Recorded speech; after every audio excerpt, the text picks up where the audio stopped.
খেতে বসলে অনেকে দেখবেন দুই পা উঠিয়ে এভাবে বসে খায়।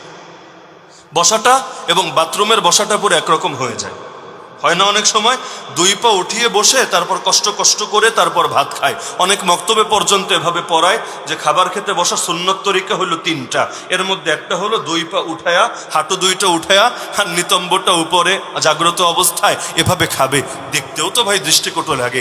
ইসলাম তো সুন্দর, ইসলামের প্রতিটা বিধান দেখবেন দেখতেও সুন্দর, দিলও আকর্ষণ অনুভব করে, অথচ এটা এতটা কষ্টকর অধিকাংশ মানুষ পর্যন্ত করতে পারে না।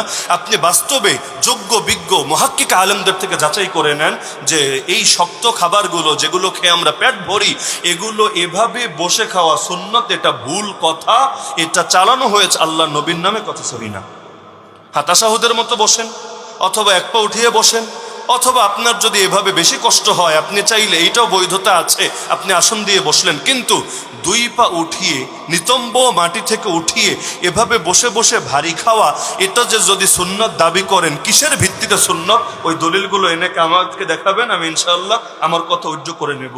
অনেকগুলো কথা আমি বুঝতে পারছি এটা অনেকের একেবারে কষ্টের কারণ হবে, কারণ হাজার বছর ধরে যা চলে হঠাৎ করে একদিন যদি ভিন্ন কিছু শোনে মনে কষ্ট পাওয়া স্বাভাবিক। এজন্য সবগুলোতে ভিন্ন অপশন আছে।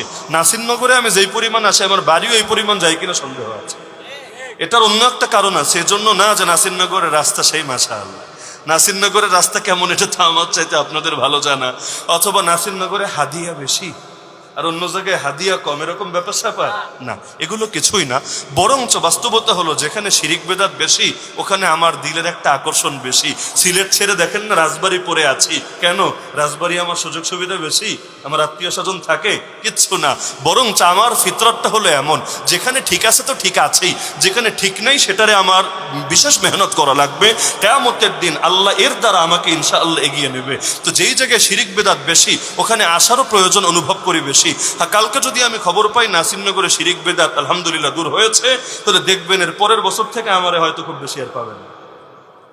তাহলে যেখানে ফিতনা বেশি সেখানেই তো যাওয়া দরকার বেশি। তো এই কারণে কথাগুলো যে আমি বলছি অনেকে কষ্ট পেতে পারেন, তো এই কারণে আমি যদিও বারবার আসি, সেই হিসাবে যদি কোনো কথাকে মনে করেন যে এটা ভুল, দলিলের আলোকে আমাকে চ্যালেঞ্জ করবেন, আমি ইনশাআল্লাহ উইথড্র করে নেব। উইথড্র করি নাই তাহলে আমাকে লাল কার্ড দেখায় দিয়েন, সমস্যার কিছু নাই।